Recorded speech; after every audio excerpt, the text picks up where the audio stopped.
പാണക്കാട് തങ്ങൾ ഇവിടെ വാങ്ങിയപ്പോൾ അദ്ദേഹം ഇവിടെ വന്നിരുന്നു. രാഷ്ട്രീയമായി എന്ത് അഭിപ്രായ വ്യത്യാസം ഉണ്ട് എങ്കിലും അത്തരം കാര്യങ്ങൾ വ്യക്തി ബന്ധം അതുപോലെയുള്ള സൗഹൃദം അതൊക്കെ അദ്ദേഹം കാത്തു സൂക്ഷിച്ചു വന്നു. അതുപോലെ തന്നെ രാഷ്ട്രീയമായ എതിർപ്പിൽ യാതൊരു കോംപ്രമൈസും ഇല്ലാതെ പോരാടിയ ഒരാളാണ്. അതാണ് അദ്ദേഹം തങ്ങൾ ഇവിടെ വാങ്ങിയപ്പോൾ അവിടെ എത്തി ആദരാഞ്ജലി അർപ്പിക്കാൻ സമയം കണ്ടു, പാണക്കാട്ട് വന്നു. അതേപോലെ ഉള്ള ഒരുപാട് കാര്യങ്ങളുണ്ട്.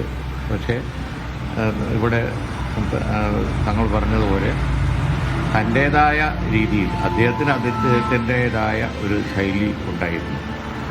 പ്രസംഗത്തിൽ, പ്രവർത്തനത്തിൽ, അതുപോലെ തന്നെ ശത്രുക്കളെ, രാഷ്ട്രീയ എതിരാളികളെ നേരിടുന്ന കാര്യത്തിൽ ഒക്കെ അദ്ദേഹത്തിൻ്റേതായ ഒരു ശൈലി ഉണ്ടായിരുന്നു. നിയമസഭയിലായാലും പുറത്തായാലും അതുപോലെ തന്നെ മറ്റുരങ്ങളായാലും ഒക്കെ അത് അദ്ദേഹത്തിന് സ്വന്തമായിരുന്നു.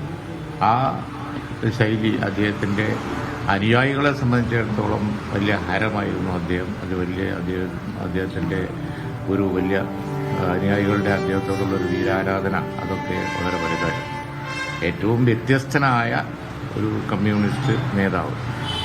ഈ പ്രാഥമിക കാലത്ത്, അതായത് ആദ്യകാലത്ത് ഒരു തൊഴിലാളിയായി വർക്ക് ചെയ്യുമ്പോൾ ഉണ്ടായിരുന്ന ആ കമ്മ്യൂണിസ്റ്റ് ആശയാദർശങ്ങൾ അതേപടി മുഖ്യമന്ത്രിയായിട്ട് വരെ ഒരേപോലെ കാത്തു സൂക്ഷിച്ചു പോകുന്ന, വളരെ ആ കാര്യത്തിൽ ആദർശനിഷ്ഠ പുലർത്തിയ ഒരാൾ എന്നുള്ള നിലക്കാണ് അദ്ദേഹം അറിയപ്പെടുന്നത്. ഇവിടെ തങ്ങൾ സൂചിപ്പിച്ചതുപോലെ രാഷ്ട്രീയമായി നമുക്കൊരു കാലത്തും യോജിപ്പില്ലാത്ത അതൊരു ഫൈറ്റ് അങ്ങോട്ടും ഇങ്ങോട്ടും ഒക്കെ ഞങ്ങൾ നടത്തിയതാണ്. പക്ഷേ ആ സൗഹൃദമൊക്കെ പൊളിറ്റിക്കൽ ലീഡേഴ്സ് തമ്മിലുള്ള സൗഹൃദമൊക്കെ കാത്തു സൂക്ഷിച്ചുകൊണ്ട് തന്നെ പ്രവർത്തിച്ചിട്ടുണ്ട്.